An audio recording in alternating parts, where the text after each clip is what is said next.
We'd be talking about philosophy, more specifically about the moral dilemma. So, day to day, when you're making decisions, you don't tend to think about the consequences of those decisions, of the actions you take day to day. But in rare and inevitable cases, responsibility is placed in the hands of members of our communities to make correct decisions in situations where people's lives are in the balance. Take, for example, President Obama. When he's deciding when to make airstrikes in Afghanistan and Iraq, he's deciding whether someone lives or someone dies in a more local situation, but also just as extreme, in the wake of a natural disaster, doctors often have to do something, perform something called a triage, which is where they decide who to give medical assistance to and who will not receive that based on the resources they have at hand. So how does one make those ridiculously difficult decisions? Do the factors of age or ethnicity or religious affiliation have anything to do with making these decisions and the justifications people have for the actions they take? To examine this idea, philosophers in the 70s decided to create something called a moral dilemma. They were led by a woman named Philippa Foot. And a moral dilemma is basically defined as a hypothetical situation in which each possible course of action breaches some sort of otherwise morally binding principle. So the following presentation, I will try to give you guys 3 cases that recreate extreme situations. The choices that you make will have vast consequences on other people and the lives of other people. And I hope that in examining the philosophical and moral bases for these decisions, I'll stimulate you to ask yourself why you make moral decisions in your daily life. So what's the philosophical basis for these moral decisions? A lot of current in philosophy, especially now, is that there exists something called a universal morality that can be divided into 5 categories: harm, fairness, community, authority, and purity. So, sort of to understand that better, maybe an example would help. How much would I have to pay you to stick a pin in your hand? Okay, so when you're answering that question, you're going to look at harm. Okay, so people make moral decisions based on these themes, but although they're universal, they're variable, and we see that, and we will see that in the following presentation. They're universal, but they're ranked differently based on where you're from, who you are, your religious affiliation, and all that good stuff. So the following few slides will look at data that I compiled from a survey I presented, and I presented it just as I'm going to present it to you. And I think it may be interesting to see the correlation between your answers, so I'd like to keep this interactive, and the answers I got in the survey. And then we'll examine the justifications. So here's your first moral dilemma.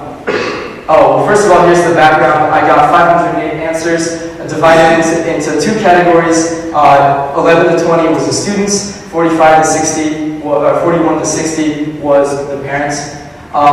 Religious affiliation, I had about a 50-50, religious and non-religious. And then ethnicity, unfortunately, around 84% were Caucasian, so yeah, I won't be really talking about that. So here's your first moral dilemma.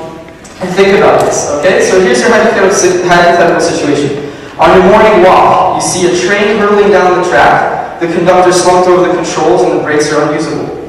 In the path of the trolley are 5 workers working on the track who are oblivious to the danger. You're standing at a fork in the track, and you can pull the lever and divert the trolley onto the spur, or which will save the 5 men. Unfortunately, if you do that, it'll kill a priest that's walking on that spur. Okay, so you have 2 options. 1, you can let the train go by itself, kill the 5 workers, or you can divert it and kill the priest. So let's keep this interactive. By show of hands, who would let it go and kill the workers? Let's go. Don't be shy. Really? Okay, there we go. The second option, who would divert the train and kill the priest? Okay, all right, there we go. That's nice. Okay, so let's correlate that. We Okay, 90% of people would divert the train, kill the priest, and save the 5 workers. Why is that?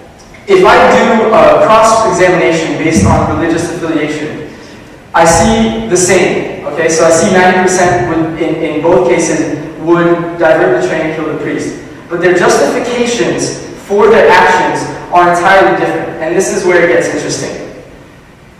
So those who were not religious, based on your decisions, for example, you, man, why did you decide to divert the train and kill the priest? Oh, you don't? Okay. 5 versus 1. There you go. Okay, so it's based on mathematics and reason. You've got 5, you've got 1. Why would you kill 5 and save the 1? For those who are religious, they based it on something different, even though they had the same answer. A quote from an answer I got was that sums this up pretty well. If one adheres to religious principles, the priest, by profession, has devoted his life to serving a higher power. His sacrifice keeps him instead with his faith and brings him sooner rather than later to the eternal life in heaven he knows is waiting for him. Here we see, and this will be a common theme in the following few slides, is a conflict internally between utilitarianism and morality, or in other words, practicalism or pragmatism versus idealism. Okay, so here's the next situation. This one's a little different.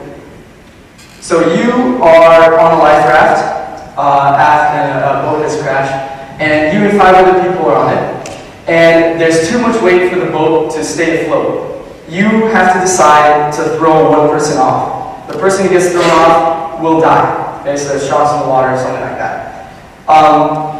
So you are in the raft along with a little boy, developmentally challenged young man, an old man, a middle-aged woman, and the captain of the ship. Who do you decide to take off the boat? Who votes for the little boy? Okay. What about the developmentally challenged boy? Okay. We got a couple. What about the old man? All right. And the middle-aged woman? The captain of the ship. Okay. And who would throw yourself off? All right, there we go. I like that. Okay, so here's basically the same thing. We have a majority of people who would throw, a good amount of people would throw themselves off, almost tied with someone who would throw the old man off, then the captain, and then these guys are basically 0. Okay, so what are the reasons for your decisions? Okay, if you divide it up, so this is interesting. If you divide it up again, religious and non-religious, you have around the same, 47 versus 31, statistically that is around the same, then the old man, the captain on both sides. Again, the answers are the same, but the justifications are different. Okay, let's go into that. So the people who were religious, showed a high percentage of sacrifice, a little bit more so than those who were non-religious. Because in many religions, God would reward those who place others' safety before theirs. And at the same time, many religious people had trouble answering this question. Okay, so they know that God would reward them because they sacrificed themselves, they saved other people, but they also don't want to play God, right? They don't want to have that decision weighing upon them. They don't want to have the lives of other people rest on their decisions.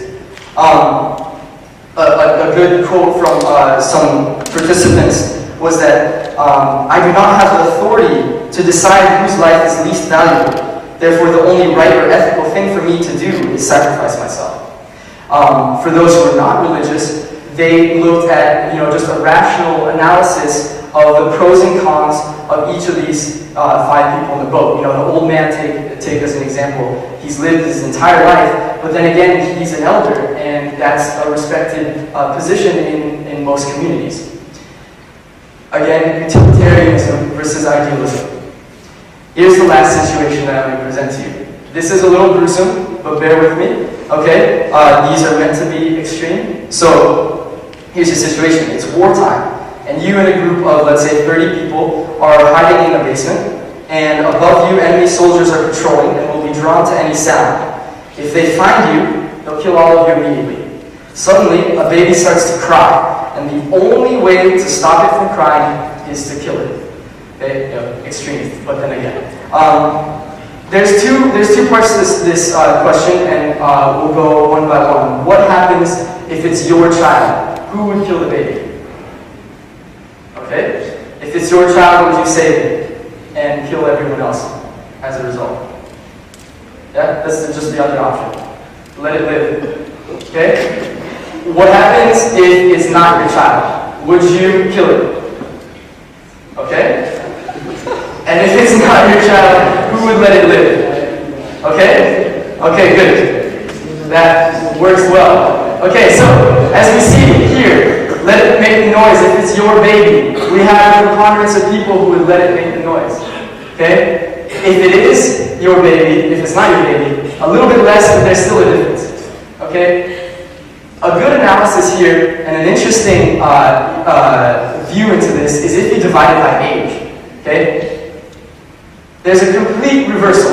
Okay, this is a little complicated. Yeah, I don't know if you can see well, but here, students. Okay, if it's your baby, 56% would let it make the noise. If it's not your baby, this flips entirely. Okay? They have 42% of people would let the child make the noise, and 58 would kill the baby for students. Look at the parents. In both situations, if it's your baby or not your baby, they will let the child make the noise. Okay? Why is that? If you look at it, students, you have, a majority of them would be more likely to kill the baby.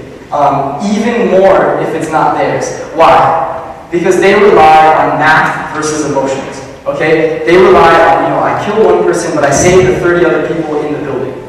Okay? Parents are much less likely to kill the baby in either situations. Because they have, emotions. They have children of their own. And they know they're empathetic. They know that they wouldn't kill the child. And they know that the feelings that other parents would have towards their child. There's also a guilt factor associated with this, a little bit, less important. But the baby is innocent. Okay? The baby can't, control his or her emotions. And therefore, it's not really his or her fault that they're making the noise. Religion was also present in this, a little bit less. A quote that exemplifies this is, someone said, "A child is a child, and let God be with us." So, in conclusion, I've made you guys go through this, and these are extreme situations, but there are things that can be extrapolated. We see that there are two major demographic correlations that we can see here. One is religion. This was the most commonly referred to notion in people's justifications for their answers, because people tend to put God in charge of morality. This is a thought that has been going through the philosophical community, especially currently. I don't know if you guys know a philosopher named Steven Pinker, but he wrote a paper about this. The second was age, because this has an effect on people's experience. Okay, younger people have not witnessed as many things, younger people have not felt as many things or done as many things as adults, and therefore their decisions are different, and their justifications for their decisions are different than adults. So here's some recurring notions. And these are just things for you guys to think about and talk about with your friends, your family. The first one is it possible to quantify or to categorize morality? This is something called commensurability, which is the ability to quantify or compare to a measurable standard. Science is quantifiable, science is commensurable. But when you're dealing with human sciences and ethics, you're dealing with humans, which are not, just data, okay? Do people have the right to decide if someone's life is worth more than someone else's? And what is the value of this life?